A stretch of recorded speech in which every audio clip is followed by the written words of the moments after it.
So that's a very old picture. It's Jonah emerging from the whale. It's a variant of a myth. The myth is the dragon myth, I suppose.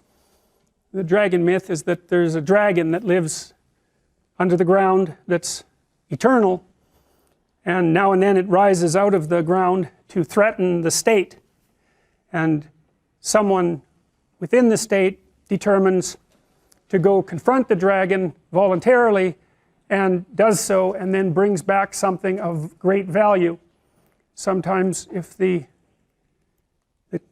hero is generally male, sometimes the thing of great value is a female that the dragon has kidnapped. That's a St. George story. And sometimes it's gold and other treasure, like in the story of the Hobbit, and a story that you all know very well. It's a classic hero story, and the hero story is another fundamental element of the clinical theories, I would say.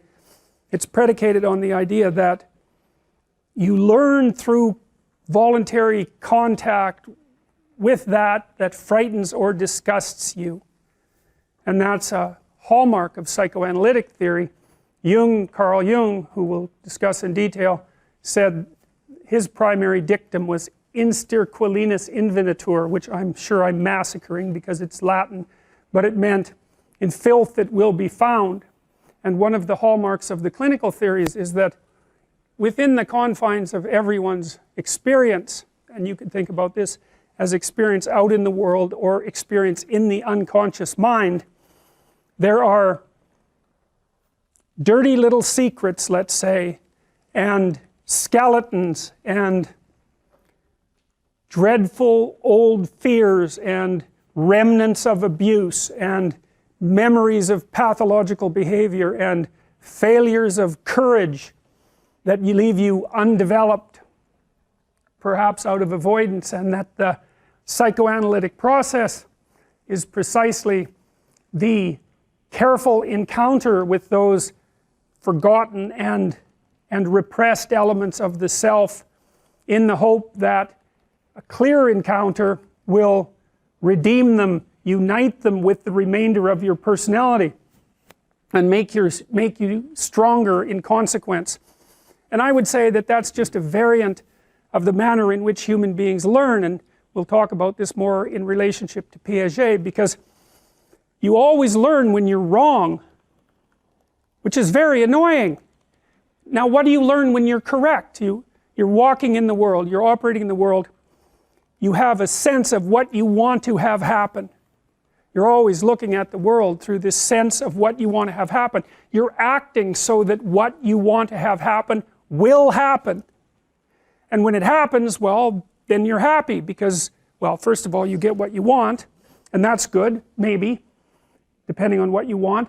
But it's also good because if you get what you want when you act, then it turns out that your model of how to act is valid, right? The outcome, that you get what you want, indicates no error on the part of your model.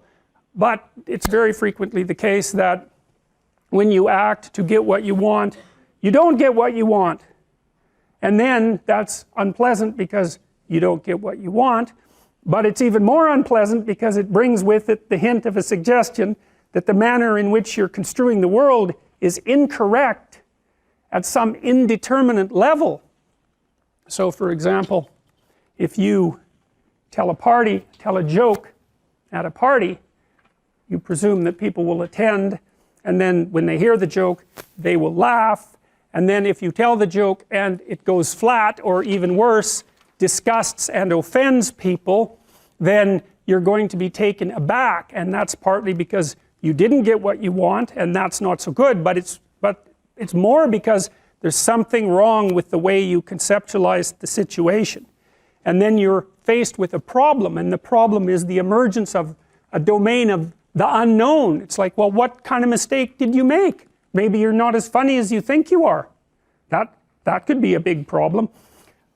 Maybe you're not around people who are the way you think they are. Maybe they don't like you as much as you thought they liked you. I mean, the potential for various paranoid thoughts of increasing severity to come welling up at you in a situation where you make even a trivial social mistake is quite broad, and when you make an error of that sort, you have to face it and sort through all the possibilities so that you can find out what it was that you did wrong and how to retool it so that in the future you don't make the same mistake. And that requires, well, that requires in some sense what you might describe as a journey into the belly of the beast being that place where things have fallen apart and where you're overwhelmed with negative emotion and chaos and confusion. And that's a very old story. That's the story of the journey to the underworld, and the hero is the person who makes the voluntary journey to the underworld to collect what's been languishing down there, and that's the basic motif of psychoanalytic theory. I would say it's the basic motif in some sense of clinical practice, because one of the things that you do as a clinician is find out what people are afraid of and what they're avoiding, and that can be in their past or in their present or in their future. Break it down into smaller pieces and help them devise strategies of approach and mastery, and that improves the quality of their personality and helps develop them into people who won't make the same mistakes over and over again. Alright, so